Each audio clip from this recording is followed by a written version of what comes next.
Hi everyone, my name is Carrie Weinbrenner and I am the new resident pastor here at First Presbyterian at Fort Wayne.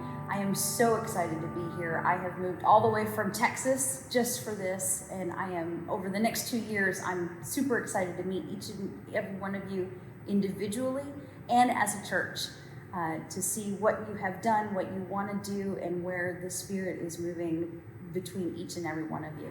To all my new friends, I am so excited to get to know you, but before I can ask you to tell me your story, it's only fair that I share a little bit about my own. What is one thing that only I can do? Wow. I can recite some of the Bible in Yoda speak.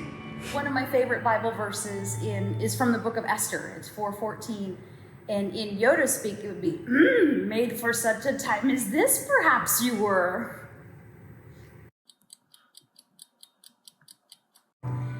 What's an aspect of the church and ministry that I am passionate about? That's easy. It's people.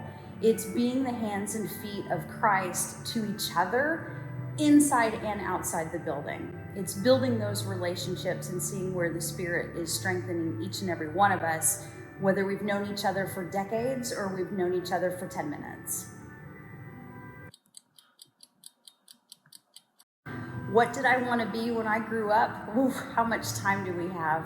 I wanted to do everything from being a meteorologist to a marine biologist. I wanted to work with animals. I wanted to work with people. And so, of course, I went into accounting. That doesn't make any sense. But I did that for several years until finally the Spirit grabbed hold of me. I heard a sermon at the Presbyterian Youth Triennium, and the preacher was saying, how dare you not think that God could be speaking through you? Get up and go. Be like the shepherds. Don't keep the Spirit to yourself. Share it. And in that moment, I knew that he was speaking to me, that I needed to get up and go. And so in 6 months, I was enrolling in seminary and I was starting this new journey. And here I am 3.5 years later, and I am so excited. Okay, so I'm stranded on a desert island and I have 3 books with me: the Bible, my diary, and 50 Shades of Grey. And one of them I have to burn. That's gonna be my diary, because nobody wants to reread that. Which one would I want to eat? Golly, I have to say 50 Shades of Grey. Although I don't know, there might need to be some ketchup or something along with that.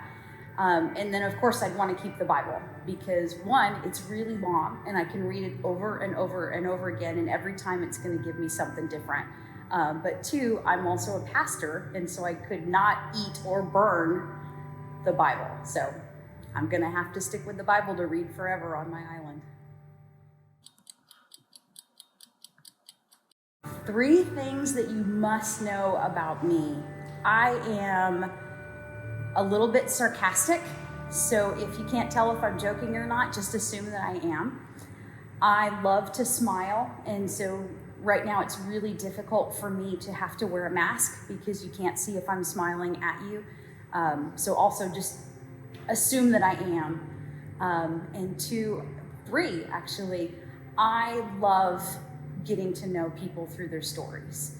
I love to listen. And so whether you give me 5 minutes or 15 minutes, I want to hear your life story. I want to hear about your kids. I want to hear about that time you met that famous person in an elevator.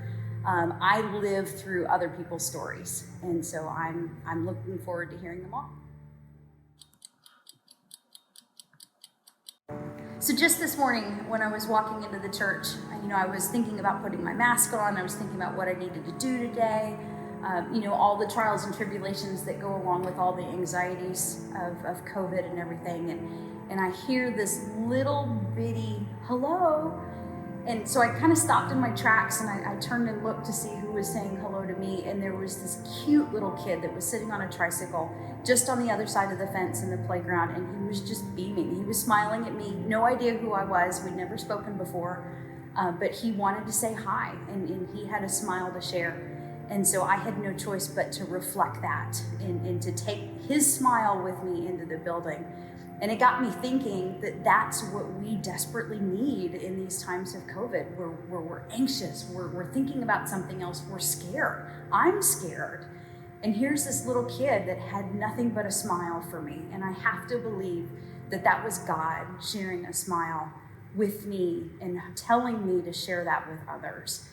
And so one of the things that I want to bring here is just the smile of God, and to share that with each and every one of us, whether we're in the community, whether we're in the church, whether we're a stranger just down the street.